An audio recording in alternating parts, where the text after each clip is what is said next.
Hello and welcome to My Daily Trivia. I'm your host, Danny. Today is Wednesday, September 20th, and I hope that you are having a wonderful day. If this is your first time listening, I want to say welcome to the show. My Daily Trivia is a 10-round quiz show with no specific themes, no specific topics, and no specific categories. We do, however, have a new episode every day, Monday through Friday, with each day getting progressively harder. So, of course, today is Wednesday. We're halfway through the week. We're halfway to the weekend, which means that today will be right in the middle of difficulty. It's not too hard. It's not too easy. It's the Goldilocks episode. It is just right. Maybe for you, maybe not. If this is just right for you, congratulations. If, however, you find this episode to be a bit too challenging for you, well, I encourage you to listen to it anyway. As a matter of fact, I think you should listen to every episode of the week. You never know, you might know the answer to some pretty difficult questions. You might surprise yourself. And on the other hand, if you find this episode to be a bit too simple, well, I encourage you to check in tomorrow on Thursday. We're going to make it a little bit harder. So, without further delay, let's get into today's round of questions with question number 1. Which island state is located south of the Australian mainland and is known for its unique wildlife?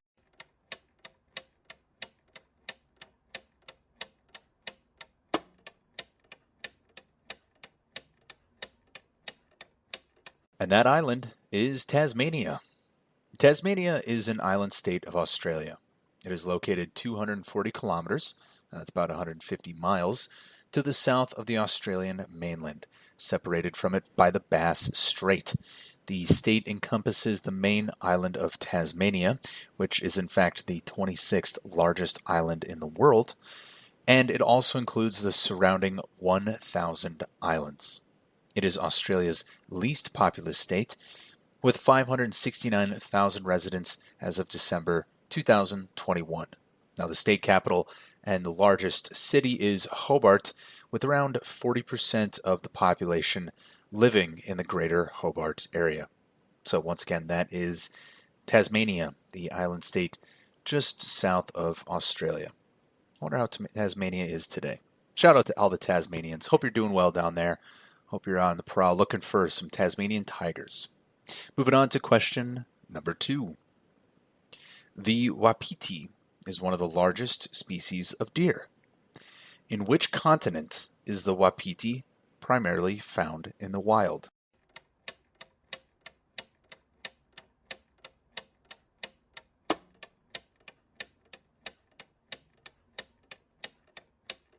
The wapiti, better known as the elk, is one of the largest species within the deer family and one of the largest terrestrial mammals in its native range of North America and Central and East Asia. The word elk originally referred to the European variety of moose, but was then transferred to the animal by North American colonists. The name wapiti is derived from a Shawnee and Cree word meaning white rump for the distinctive light fur in the rear region, which if you've ever seen an elk, you'll recognize it for its white rump, which makes quite a bit of sense. Now, it happens to be archery season for elk in many states here in the United States. So, quick shout out to all the elk. Quick shout out to all the elk hunters as well. Hope you're both lucky out there. Stay safe out there. Moving on to question number 3. Who was the 32nd President of the United States, serving 4 terms in office and leading the country through the Great Depression and World War II?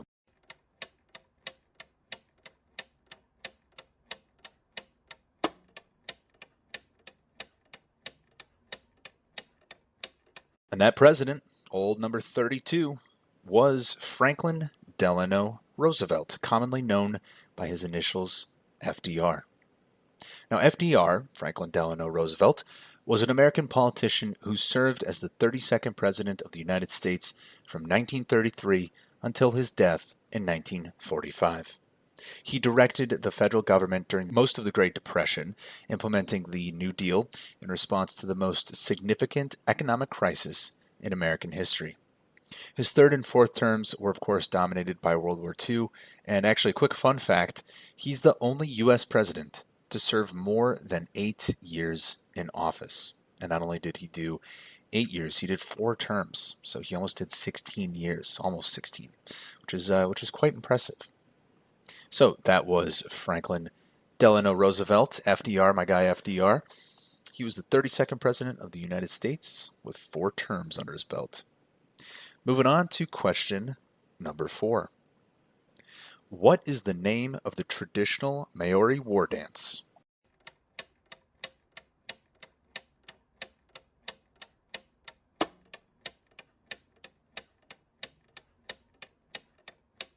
And that war dance is called the haka. Haka are a variety of ceremonial dances in Maori culture. Haka are often performed by a group with vigorous movements and stamping of the feet with rhythmically shouted accompaniment. Haka have been traditionally performed by both men and women for a variety of social functions within the Maori culture. They're performed to welcome distinguished guests or to acknowledge great achievements, occasions, or funerals.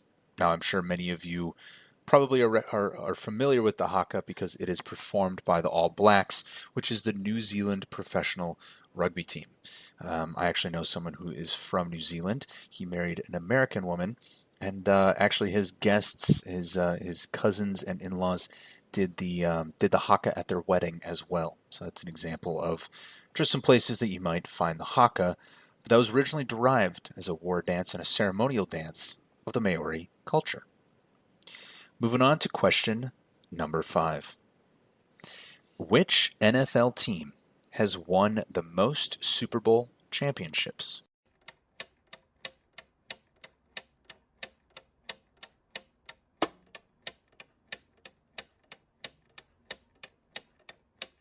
Now, this is a bit of a trick question. It's actually two teams. Two teams hold the title for the most Super Bowl championships. That is the Pittsburgh Steelers and the New England Patriots. The AFC's Pittsburgh Steelers and New England Patriots have the most Super Bowl titles at 6 each. The Super Bowl is among the world's most watched single sporting event and frequently commands the largest audience among all American broadcasts during the year. It is second only to the UEFA Champions League final as the most watched annual club sporting event worldwide and the 7 most watched broadcasts in American television history are in fact Super Bowls. Now, fun fact, the Super Bowl is actually the second largest event for American food consumption behind only Thanksgiving dinner, which is quite interesting. I'm not surprised.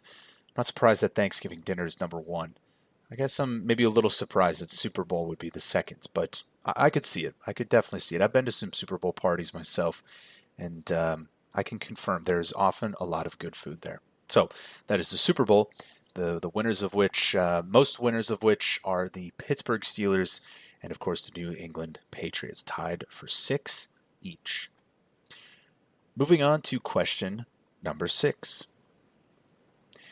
Which American Civil War battle is often described as the turning point of the war and took place from July 1st to 3rd, 1863, in Pennsylvania?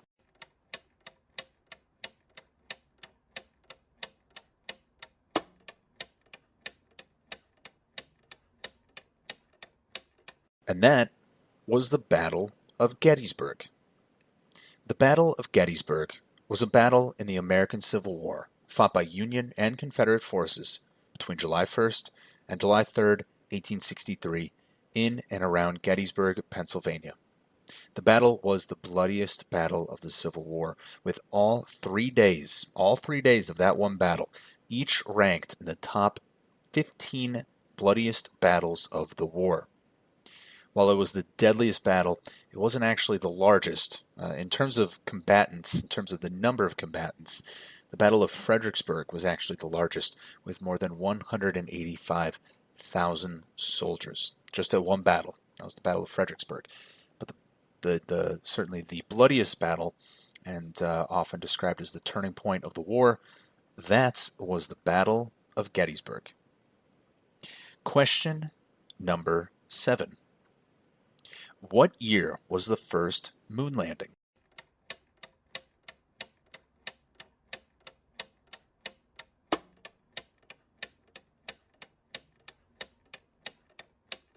And that moon landing took place in 1969.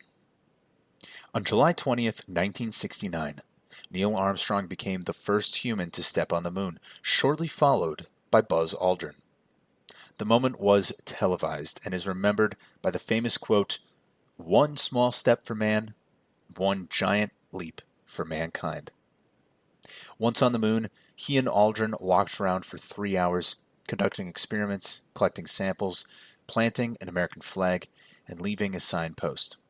Now, one man that I always want to mention whenever I talk about the famous Apollo 11 mission is Michael Collins. Collins was the third astronomer on the trip. Yes, there was, in fact, a third one, but he was actually unable to touch the moon's surface. He was required to stay in the command module, which had to stay in lunar orbit, while the other two got to walk around on the surface. So, without Mike Collins, it could not have been done. I often think that he is the unsung hero of that trip. So, shout out to Michael Collins. And you know what? Shout out to JFK as well, John F. Kennedy.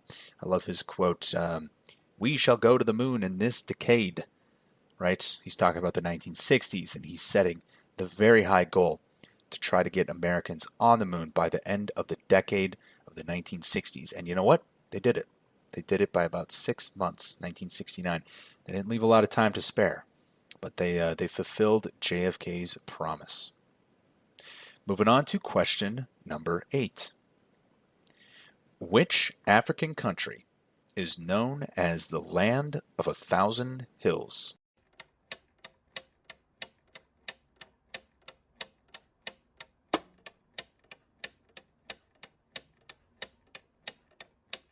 And that African country is Rwanda.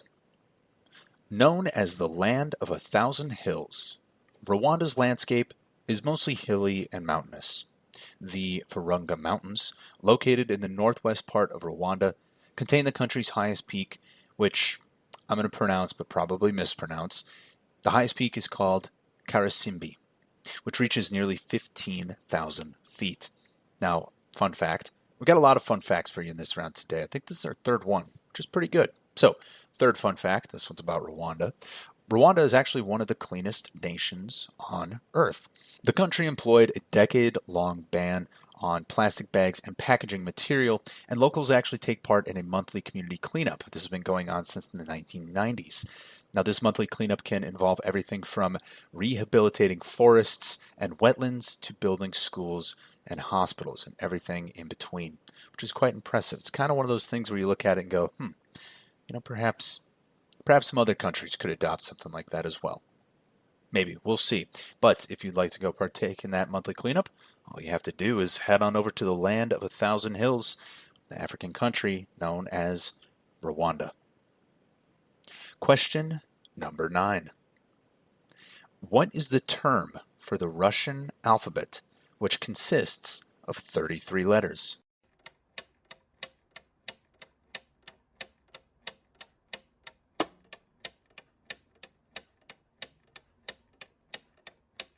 And that is known as the Cyrillic script.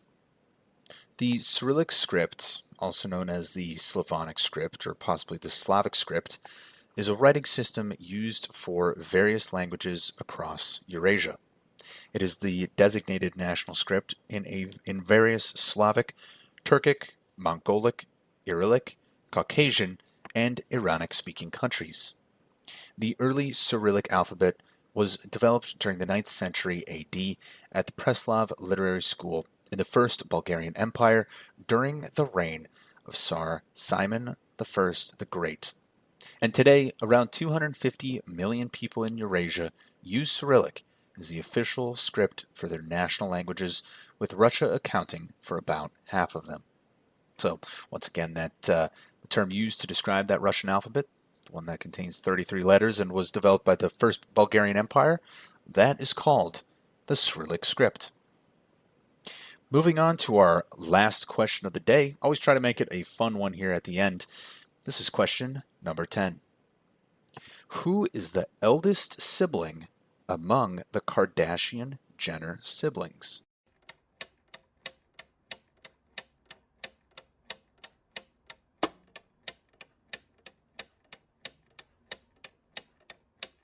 And that oldest sibling is, of course, Kourtney. The Kardashian family, also referred to as the Kardashian-Jenner family, is an American family prominent in the fields of entertainment, reality television, fashion design, and business. Kourtney is the oldest of the siblings and, along with her sisters, has launched several successful clothing collections, fragrances, and even books and websites, which I did not know about. Now, I know Kourtney best by the lady who most recently married Travis Barker, the drummer for Blink 182. So that's how I always remember Kourtney Kardashian, who is also the oldest sibling of the Kardashian Jenner clan. So that will conclude this round of My Daily Trivia. If you found this round to be simple, well, not to worry. Why don't you check in tomorrow on Thursday? It's going to make it a little bit harder. And guess what? The day after that, Friday, it's going to be the hardest day of the week. If, however, you found today to be a bit too challenging, I encourage you to check in tomorrow anyway. You never know, you might surprise yourself. You might have a good time, and you might even learn something along the way. As always, we encourage you to tell your friends, tell your families about our show. We're trying to grow the community here at My Daily Trivia, make this the best trivia show, the best trivia podcast available to you listeners. I want to thank each of you again for listening to My Daily Trivia. I'm your host, Danny, and I will see all of you tomorrow.